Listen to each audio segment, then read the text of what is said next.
अकेले भगवान को मनाने नहीं, पूरे अयोध्या नगर के वासी को मनाने के लिए आज जा रहे हैं। रो रो तुझे तेरा भरत पुकारे। देखिए कैसे हमारे अयोध्यावासी जब राम चले गए तो सभी लोगों ने बलकल वस्त्र धारण किया, आज वैसे बलकल वस्त्र धारण करके सभी अयोध्यावासी राम को मनाने जा रहे हैं। क्या झांकी है अद्भुत। आइए। कहाँ जा छुपे राम हमारे, कहाँ जा छुपे राम हमारे। रो रो तुझे तेरा, रो रो तुझे तेरा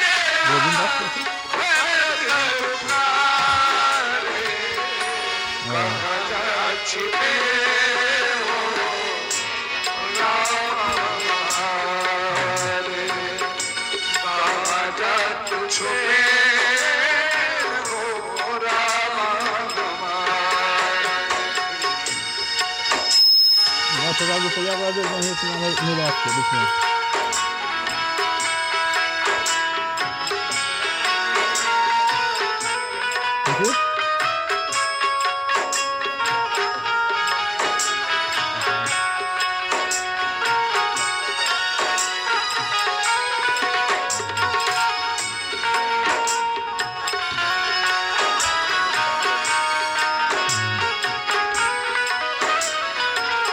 आरो कौरो बालू दिया देखी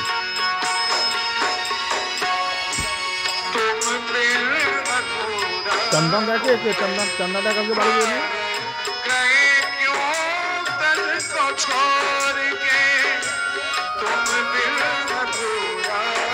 हाँ तो मैं बोल रहा हूँ थोड़ा मुझे जस्सी भी बोले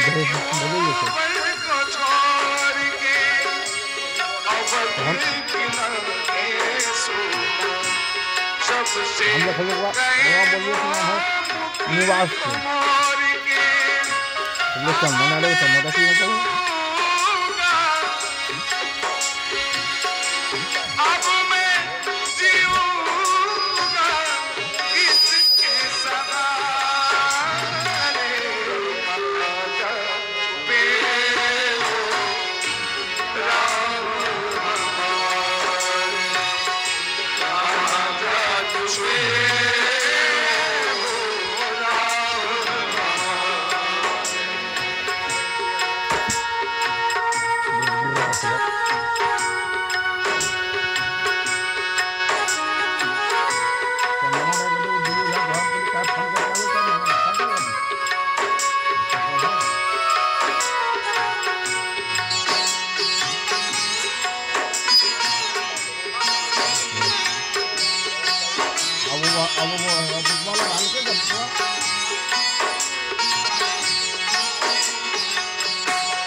जैसे कोई संसार है, अब तो नहीं लगे जैसे कोई संसार है।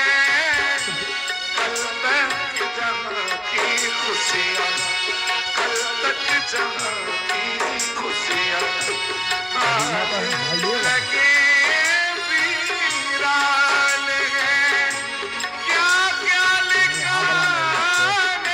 देखवा क्या क्या लिखा है, क्या क्या लिखा है, क्या क्या लिखा है हमारे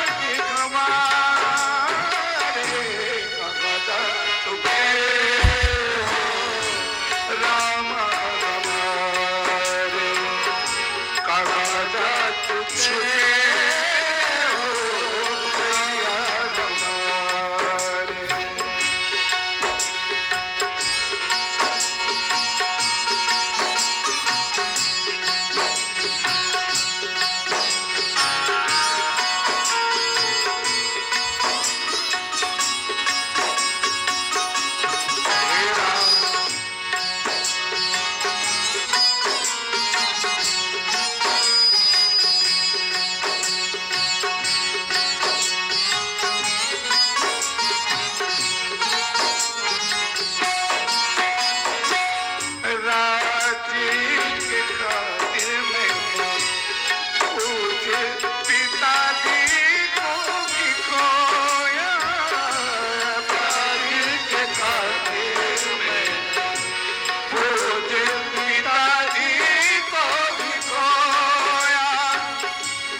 भाभी को भी खोया, भाई से भाई छूटा, सिया जैसे भाभी को भी खोया।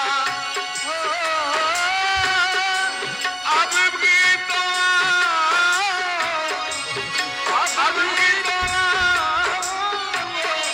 भरत दुलारे छुटे हो भैया छुटे हो राम तुझे तेरा तुझे तेरा भाई पुकारे छुटे हो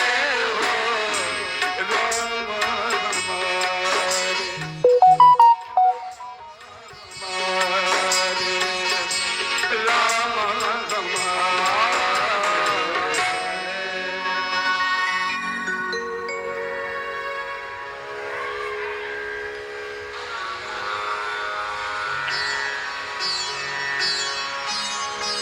भरत जी ने कहा है गुरुदेव, अगर आपने जबरदस्ती मुझे इस राजगद्दी पर बिठा दिया तो अनर्थ हो जाएगा।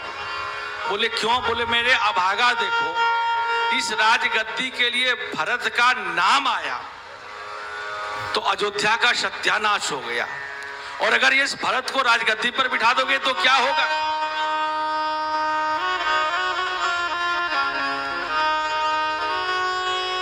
बोले क्या करें भरत, तुम्हें उपदेश दो। बोले अब बहुत हुआ काम कथा, अब चलो राम की ओर, शांति राम में मिलेगी, चलो राम कथा की ओर। सबको लेकर के चित्रकूट जा रहे हैं। चित्रकूट जा रहे हैं। उधर जब चित्रकूट भगवान राम पूछे हैं तो पृथ्वी माता आकर के प्रणाम की हैं कि आप बताइए आपकी सेवा के लिए मैं क्या करूं, आप आदेश करें, मैं कुछ सेवा करना चाहता हूं। राम ने कहा है पृथ्वी, आप अगर कुछ करना चाहते हैं ना तो मेरा भरत अभी आ रहा है और वो जिधर से गुजरे वह रास्ते को कोमल कर दो। पृथ्वी ने कहा क्या इतना सुकुमार भरत है क्या? बोले नहीं, भरत इतने सुकुमार नहीं, इतने कमजोर नहीं है, लेकिन जब वह कांटे कटीले देखेंगे तो उनके लगेगा कि भैया इस रास्ते से गए, हो सकता है रास्ते में वह प्राण छोड़ दे और दोनों भाई का मिलन ना हो। ऐसे राम और भरत भाई होते हैं, दोनों मांगते हैं, एक दूसरे के खुशी मांगते हैं, देना चाहते हैं तो दोनों एक दूसरे को कुर्सी देना चाह रहे हैं, गद्दी देना चाह रहे हैं, छीनना नहीं चाह रहे हैं।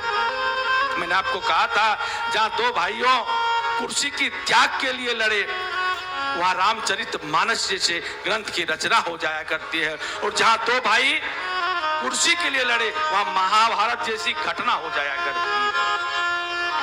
इसीलिए संपत्ति के लिए नहीं बांटना है तो भाई और भाई में विपत्ति का बंटवारा करो, संपत्ति का बंटवारा नहीं करो। मनाने के लिए चले हैं, रास्ते में निषाद राज मिला है। निषाद राज के बारे में बताए हैं कि यह जो है राम के मित्र हैं। उतर के भरत जी ने अपने गले लगा लिया। पैदल जाना चाहते हैं, लेकिन जब भरत जी पैदल चलते हैं तो सब लोग पैदल चलने लगते हैं। तो बच्ची जी ने समझाया है कि देखो तुम पैदल चलते हो तो बच्चे हैं, बूढ़े हैं, बीमार हैं, माताएं हैं, बहनें हैं। तो कहे कि मेरी तो इच्छा है कि मैं सड़के बल जाऊं जिसमें राम जी हमारे भाई पैर से गए, मेरी इच्छा यह है गुरुदेव। तो गुरुदेव के समझाने के बाद रथ से चल तो रहे हैं। निषाद राज को गले लगाया है। निषाद राज के साथ निषाद राज ने कहा कि गंगा पार मैंने कराई, फिर मुझे लौट आना पड़ा।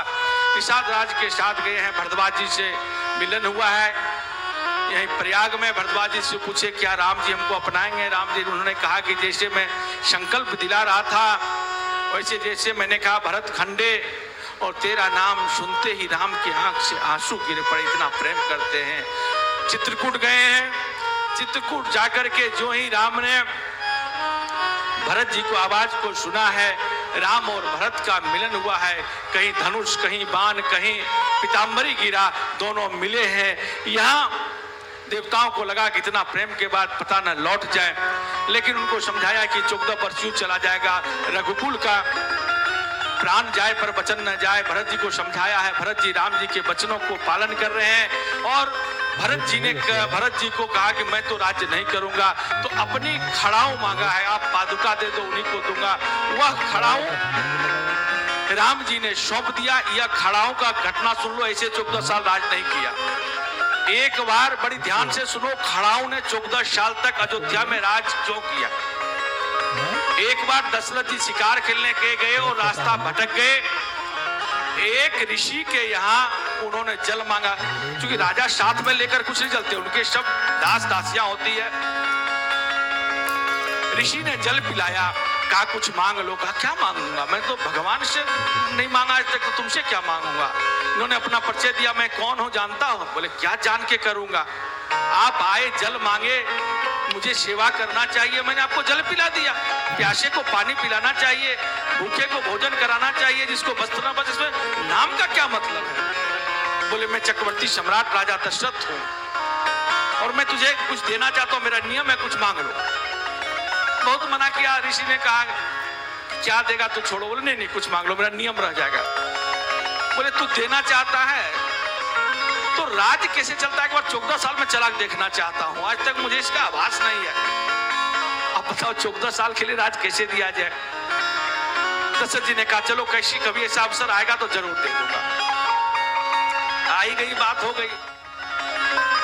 इस बीच में महात्मा शरीर छोड़ करके चले गए। एक बार राम जी भी इसी तरह शिकार खेलने गए, भटक गए और उसी ऋषि पुत्र के यहाँ जल मांगा, जल पिलाया। इन्होंने कहा तू मांग ले। उसने कहा छोड़ो मांगने क्या बात है, वही पिताजी के बातों को दोहराया। लेकिन इन्होंने कहा कि मैं सूर्यवंश से हूं, मैं चक्रवर्ती सम्राट राजा दशरथ के पुत्र हूं, कुछ मांग लो। ऋषि कुमार हंसा, अरे झूठे राजा के पुत्र हो। राम कह रहे चक्रवर्ती सम्राट राजा मेरे पिता को आप झूठे बोल रहे हो, कैसे बोल रहे हो। उसने घटना बताया कि मेरे पिताजी ने मांगा था और मेरे पिताजी चले गए, तेरे पिताजी ने तो राज दिया नहीं। बोले जातेश में क्या कह गए। बोले जातेश में उन्होंने कह गया कि मेरी अर्थी जब जल जाए तो उससे एक तुम खड़ाऊ बना लेना, उसको रख देना। बोला क्या किया। बोले खड़ाऊ बना कर। बोले खड़ाऊ मुझे दे दो। वही खड़ाऊ भगवान लेकर के ऋषि जी के यहाँ से आए हैं और वही खड़ाऊ दशरथ जी को वहां पे दिया है कि चलो भगवान अपने पिताजी के वचनों का भी पालन हो जाएगा, वह ऋषि खड़ाऊ के रूप में राज भी कर लेगा और तुम वापस जाओ। वहां से लौट करके खड़ाऊ लेकर के दशरथ जी भगवान की मानो निशानी लेकर के, भगवान की मानो शब्द लेकर, भगवान की मानो आदेश लेकर के चले गए। पता है भगवान की मानो आदेश लेकर के आंख में पानी भर करके चले हैं। और राजा जनक जी भी गए थे। राजा जनक जी ने अपने पुत्री को बलकल वस्त्र में देखा तो आज प्रसन्नता के आंसू आ गए। जब विदा कर रहे थे तब रोए थे और आज रोए हैं कि बेटी तुमने दोनों कुलों की लाज बचाई, तुमने एक जगह नहीं मेरे दो जगह नाम कर दिए। और वशी जी सबको लेकर के वापस आते हैं और उस सिंहासन पर चरण पादुका 14 साल रख दिया जाता है। दशरथ जी 14 वर्ष तक अयोध्या में नहीं आते हैं, नंदीग्राम में ही रख के राजकाज चलाते हैं। मांडवी अयोध्या में रहती हैं। जब वहां के दीपक बुझ जाता है तब मांडवी सोती हैं कि मेरे स्वामी अब सो गए होंगे, इसलिए तभी वो सोती और उससे पहले जाग जाती। आपको कथा सुनाई थी मांडवी की। तो दशरथ जी के पुत्र चारों कोई साधारण नहीं, धर्म अर्थ काम मोक्ष के रूप में थे। दशरथ जी जब कई बार समय लगे बहुत हो गया तो सरयू में डूबने के लिए प्रणाम देने के लिए जाए, लेकिन 2 लोग आके बचा दे। जब पूछे आप कौन है तो मैं कहा वही 2 खड़ाऊ है जिसने तुमने हमारी रक्षा की थी, मैं तुम्हारी रक्षा के लिए भगवान ने भेजा है। तो अपने प्राणांत का भी अंत नहीं कर पा रहे थे। यहां से वह लौट करके आते हैं। यहाँ जयंत जी की कथा आती है। जयंत को लगा कि ये भगवान मनोहर लीलाएं कर रहे हैं, भगवान कैसे हो सकते हैं।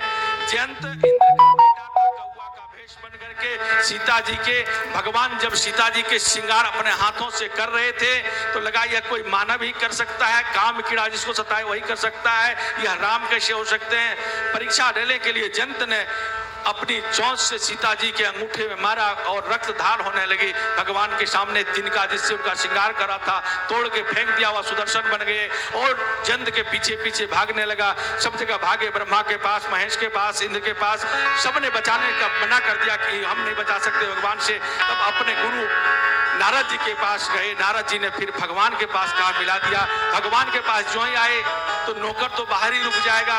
जन जाकर के भगवान को प्रणाम किया, सुदर्शन बाहर रुक गया, सुदर्शन से रक्षा हो गई। भगवान ने सुदर्शन को फिर अपने अंदर किया है और जंत को अपने भ्रम का दूर किया है। श्री सीता जी का अनुसुईया जी से मिलन हुआ है। अनुसुईया जी ने उनको वहां पतिव्रता का संदेश उपदेश दिया है, सब समझाया है कैसे रहना चाहिए, कैसे विचार करना चाहिए। वहां सभी लोग आकर के उनके दर्शन करते। पंचवटी में आकर के शूर्पणखा की फिर कहती है। शूर्पणखा भगवान को देख करके मोहित हो जाते हैं, अपना रूप बदल करके के विवाह करना चाहते हैं। भगवान मना कर देते हैं, लखनलाल जी के पास भेज देते हैं। लखनलाल जी बोलते हैं हम तो दास हैं और हमारे यहाँ परंपरा है 2-3 विवाह हो जाता है, भगवान कर सकते हैं। मेरे पिताजी भी 3 विवाह किए थे, फुटबॉल की तरह यहाँ से वहां, वहां से वहां। जब वह नहीं मानी तो उनके नाक कान काट लिए। उसने खरदूषण को जाकर के कहा, खरदूषण आया, खरदूषण मारा गया। और जब खरदूषण मारा गया तो फिर लंका जाकर के उसका चचेरा भाई लगता था रावण को कहा कि हे भैया, मैं आपके लिए बड़ी सुंदर एक स्त्री देखी, अगर वह लंका में आ जाए तो गजब हो जाए। एक तो लंका सोने की, और अगर वह स्त्री आपकी धर्मपत्नी बन जाए तो सोने में समझो सुहागा, सोने में सुगंध हो जाए। और लोग काम कराने के लिए सत्य नहीं बोलते, झूठ बोलते हैं। उसे लगा कि सीता का हरण हो जाए, सीता चला जाए तो राम जी से विवाह कर लेंगे।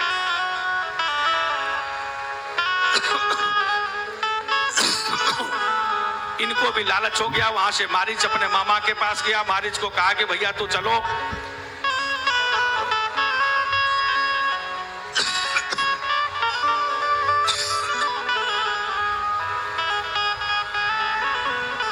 कि मामा तुम चलो, एक स्त्री का हरण करना है, तो सोने का मृग बन करके तू रहना, तो उसके पीछे राम जाएंगे, मैं सीता को हरण करके ले आऊंगा। कहा कि अरे भैया मैं जानता हूं कैसा है। एक ही बाण ताड़का को मार दिया, सुबाहु को मार दिया, रूप को धारण कर लिया। सीता जी ने हिरण को, स्वर्ण के हिरण को देखा। राम जी को कहा कि भगवान इसको अगर मार ले, इसके अगर चमड़े को रख ले तो यह एक निशानी 14 वर्ष की होगी। जब जंगल आए थे तो भगवान वहां समझा सकते थे, लेकिन जीवन पर की खटखट खटखट बनी रहती कि आपने जो कहा वो नहीं किया। इसलिए भगवान मायापति को, माया कोई क्या किया जा सकता है। बड़ी सुंदर यहाँ भजन है, आपके पास है क्या? माया का मारीच चला मायापति को रिझाने। आज माया का मारीच जो है स्वर्ण का रूप धारण करके मायापति को क्या रिझा सकता है, लेकिन यह भगवान की लीला है कि एक रोज के खटपट से बढ़िया एक ही दिन खटपट हो जाए। अपने पत्नी को, बात को, धर्मपत्नी की बात को मान करके आज राम मृग को वध करने के लिए चले हैं। बहुत दूर लुकते छिपते बहुत दूर हो गया। इन्होंने बाण चलाया, उनका प्राणांत हो गया, लेकिन मरते मरते माया के मारिच ने हे लखन, हे लखन, हे लखन मुझे बचाओ। और जब वह चिल्लाए तो सीता जी ने कहा कि लखन जाओ, तुम्हारे भाई विपत्ति में है। बोले मेरे भाई ब्रह्म है, उनको विपत्ति नहीं हो सकता। लेकिन कुछ मरम वचन लखनऊ कहा। यह मरम वचन रामचरित मानस में नहीं खोला गया, क्योंकि रामचरित मानस बड़ी मर्यादा के साथ लिखा गया, लेकिन अनेक ग्रंथ में खोल के रख दिया। सीता जी ने कहा रे लखन, तू मुझे मत पाना चाहता था। सबसे पहले आया तो जनकपुर घूमने की इच्छा किसको हुई थी? तुमको। सबसे पहले तुम जनकपुर घूमने के साथ, जब धनुष नहीं टूटा पहले कौन कूद पड़ा? तुम। अगर राम नहीं होते तुम धनुष तोड़ देता और मुझको पाना चाहते थे। जब तुम इतने नहीं कर पाए तो तुम जब वनवास हुआ तुम मेरे साथ मुझे पाने के लिए आ गए। किसी का नौकर कुछ नहीं बोल सकता, लेकिन उसका मालिक जरूर दंड देता है। किसी के मालिक को दंड देंगे तो लखन लाल जी मन ही मन रोए, कहे कि ऐसा कुछ नहीं है, ठीक है मैं जा रहा हूँ। लक्ष्मण रेखा खींच दी, इसके बाहर मत जाना माँ, मैं आता हूँ। राम जी से मिले हैं, दोनों मिलकर के आए हैं। और एक भजन गाइए तो राम जी लखनलाल जी से मिले हैं, मिल करके आए हैं। रावण साधु का भेष बनाया है, भेष बदल करके ही लोग ठगते हैं। अगर भेष नहीं बदलता तो सीता को हरण नहीं कर सकते थे। इसीलिए आज के लोग भी जो ठगी करते हैं, बेईमानी करते हैं, तो भेष पहले बदलते हैं तभी ठगते हैं। बड़ी बड़ी गाड़ियां, बड़ी बड़ी हवेली दिखा करके आपको और पैसे ठग लेते हैं। बड़ी बड़ी सपने, बड़ी बड़ी कल्पनाएं, बड़ी बड़ी। तो वही रावण अपने भेष बदल करके और साधु का भेष बना करके और उनको जो है सीता का हरण कर लिए। राम वही संकल्प ले लिए कि हे सीते, हे अर्धांगिनी, कोई भी हो, मुझे कोई अपमान कर दे, मुझे कोई अपशब्द कर दे, मैं बर्दाश्त कर सकता हूँ, लेकिन मेरे दास का अपमान मैं बर्दाश्त नहीं कर सकता हूँ। तो मेरी अर्धांगिनी क्यों नहीं है, तुझे भी मैं त्याग करता हूँ। और रावण की क्या औकात थी, सीता को हाथ लगा देता, लेकिन राम ने कहा तुमने मेरे दास का अपमान किया है, इसलिए तुझे भी मैं दंड दूंगा। इसलिए राम ने कहा तुझे भी मैं त्याग करता हूं। इसीलिए सीता को रावण ने हरण करके ले गया। आप कहेंगे कैसे, किसका वो प्रमाण दीजिएगा। जब हनुमान जी गए हैं तो क्या कहें कि लखनलाल जी से माफी मांगना। लखनलाल जी को जीवन भर में आशीर्वाद दिए हैं, लेकिन अयोध्या में वहां लंका में क्या कहें। और जब हनुमान जी लौट करके आए हैं और कहा लखन जी आपसे माफी मांगा है, तब राम गलती हुई तो माफी भी मांगा है। इसीलिए भगवान ने त्याग दिया, इसीलिए रावण हरण करके ले गया। इसीलिए किसी संत का अपमान करेंगे तो भगवान उसे बर्दाश्त नहीं करते। भगवान के किसी भक्त का अपमान करेंगे, भगवान बर्दाश्त नहीं करते। भगवान अपने अपमान तो बर्दाश्त कर सकते हैं, लेकिन किसी भक्त का, दास का अपमान करते। जब सीता जी को बर्दाश्त नहीं किया, हमको आपको क्या बर्दाश्त करेंगे भगवान। इसीलिए सीता जी को हरण करके ले गए। सब जगह खोज रहे हैं, खोजते खोजते सुंदर कांड में प्रवेश होता है, यही समझिए। और हनुमान जी का यही प्रवेश है। जब दोनों घूम रहे हैं तो हनुमान जी ये किष्किंधा कांड में आती है कि बाली और सुग्रीव दो भाई थे, बड़ी दोनों में प्रेम था। बाली एक बार युद्ध करने के लिए गया, जब बहुत दिन तक लौट करके नहीं आया तो बाली ने एक गुफा में बड़ा पत्थर लगा